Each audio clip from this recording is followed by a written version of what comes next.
স্বপ্নদোষ কেন হয়? স্বপ্নদোষ হওয়া কি স্বাভাবিক না কোনো রোগ? এটা হলে কি শরীরের গঠন ঠিকঠাক হয় না? এটা হলে কি শরীর দুর্বল হয়ে যায়? তো আজকের এই ভিডিওতে স্বপ্নদোষের সমস্ত ডাউট ক্লিয়ার করার চেষ্টা করব। তো আপনারা ভিডিওটা পুরোটা দেখতে থাকবেন।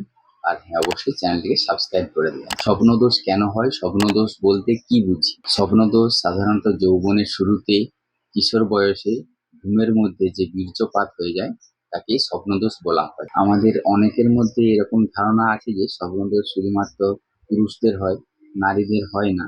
এই ধারণা একদমই ভুল।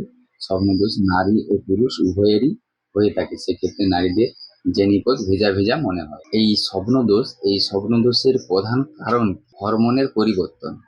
কিশোর বয়সে টেস্টোস্টেরন হরমোনের মাত্রা বৃদ্ধি পায়, ফলে যৌন উত্তেজনা বৃদ্ধি করে এবং স্বপ্নদোষের দিকে পরিচালিত করে। যৌন কল্পনা, অনেক সময় ঘুমের মধ্যে যৌন কল্পনার কারণে স্বপ্নদোষের মাধ্যমে বীর্যপাত হতে পারে। প্রাকৃতিক বীর্যপাত, শরীর নিজের থেকে শরীরের মধ্যে অতিরিক্ত বীর্যকে নির্গত করার জন্য স্বপ্নদোষের মাধ্যমে বীর্যপাত ঘটাতে পারে। বিশেষ করে যদি একজন পুরুষ অনেকদিন হস্তমৈথুন না করেন বা সহবাসে না করেন, সেক্ষেত্রে পুরুষের স্বপ্নদোষের মাধ্যমে বীর্যপাত হতে পারে।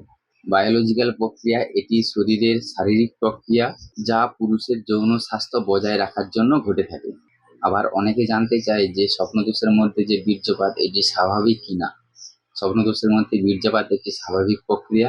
বয়স বাড়ার সাথে সাথে স্বপ্নদোষ অনেকেরই কমে যায়। এছাড়াও অনেকে চিন্তিত থাকেন যে ঘন ঘন বীর্যপাত হওয়া বা কতদিন ছাড়া এই স্বপ্নদোষের মাধ্যমে বীর্যপাত হলে সেটি স্বাভাবিক। অনেকের ক্ষেত্রেই দেখা যায় যে সপ্তাহে 2 দিন বা 3 দিন বা মাসে 2 দিন বা 3 দিন বা বছরে 2 দিন বা 3 দিন এই স্বপ্নদোষের মাধ্যমে বীর্যস্পাত হতে পারে। এক্ষেত্রে কোনোটাই অস্বাভাবিক নয়। আবার অনেকে মনে করেন যে স্বপ্নদোষের মাধ্যমে যদি ঘন ঘন বীর্যপাত হয়, সেক্ষেত্রে শরীর দুর্বল হয়ে যায়, শক্তি কমে যায়, শরীরের গঠন ঠিকঠাক হয় না। আবার কেউ কেউ এটাকে অসুখ বা রোগ হয়েছে বলে ঠিক করে নেয়। কিন্তু এইসব ধারণার একদমই কোনো বৈজ্ঞানিক ব্যাখ্যা নেই।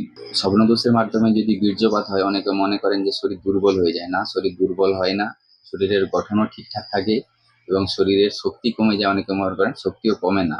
আর এই স্বপ্নদোষের মাধ্যমে বীর্যপাত এটা কোনো অসুখ বা অসুস্থতার কারণ নয়। স্বপ্নদোষের মাধ্যমে বীর্যপাত এটি সাধারণত অস্বাভাবিকের কিছু নেই।